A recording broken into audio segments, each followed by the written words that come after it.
To show the world the spirit that resides in Charleston, a spirit that's called grace. Grace is unearned and an undeserved favor. And in the aftermath of the tragedies that we've seen in the last few months here in Charleston, for first the families and the survivors of these tragedies to stop and say, we forgive you now, that's unearned and undeserved favor. That is grace. That is grace. But that's the spirit that we cultivate here in the Low Country.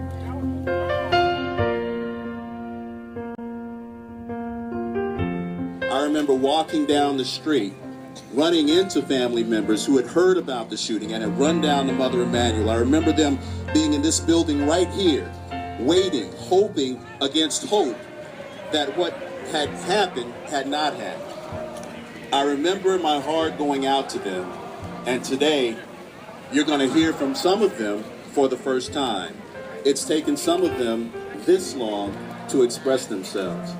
So before we go any further, please show the families of the victims, please show them some love.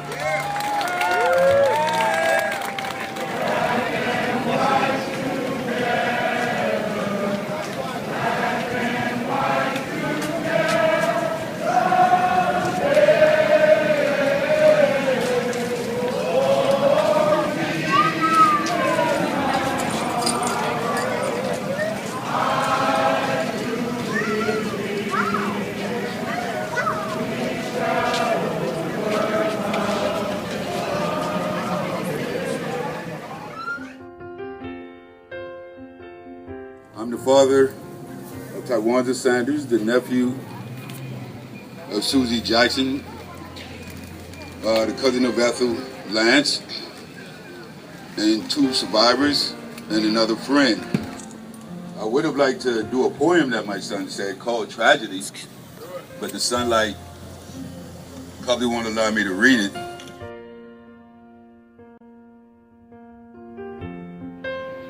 I got up there and I told him, you took something very precious away from me. I will never, ever touch her, hold her, talk to her ever again.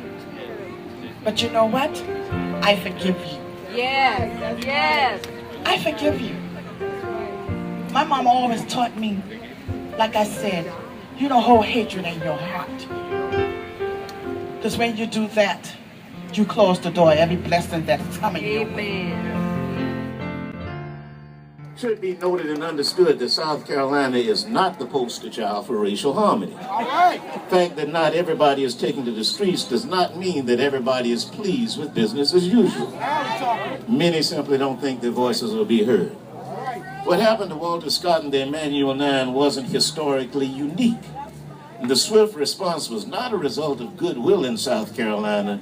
Swift steps for justice in both cases were not evidence of racial harmony, but of the power of technology.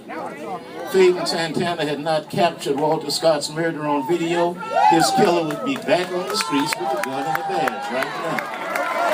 Those in the Black Lives Matter movement are walking in the footsteps of the real Dr. Martin Luther King. Not the Dr. King who's been idolized and sanitized since his murder, but the Dr. King who was criticized in his day for being too loud, for being an outside agitator, who stirred up the good Negroes.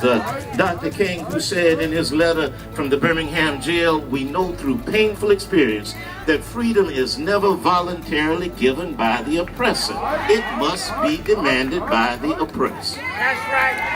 So my hope and my prayer is that what happened to Walter Scott and the Emmanuel 9, that the impact will be to get us up and get us marching, not just today, but every day. They will be our martyrs and our heroes and our role models, and we can confront what divides us and not just paper over it. We can go from grace to growth and say, as James Weldon Johnson said, facing the rising sun of a new day begun, let us march on till victory is won. Thank you, God bless you.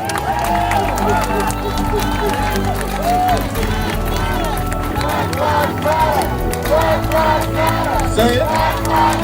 Say it. Like you mean it. Black lives matter. Black lives matter.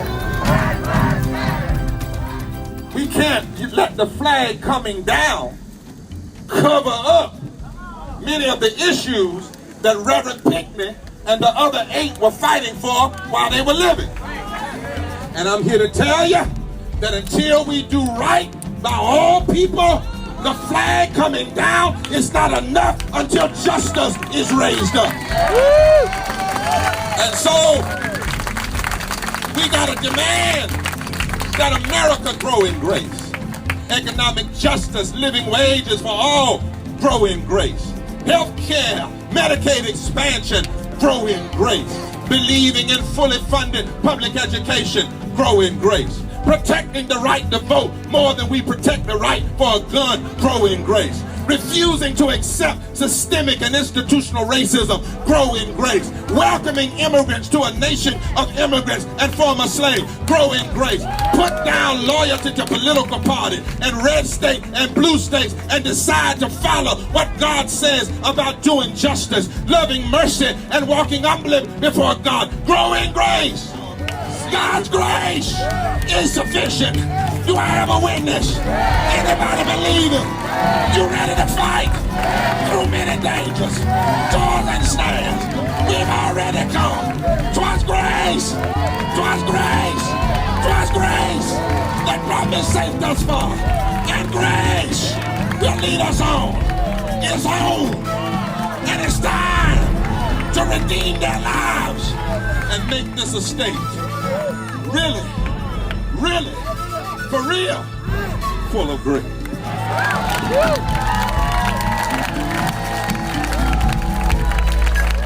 Y'all give Dr. Barbara a hand, y'all.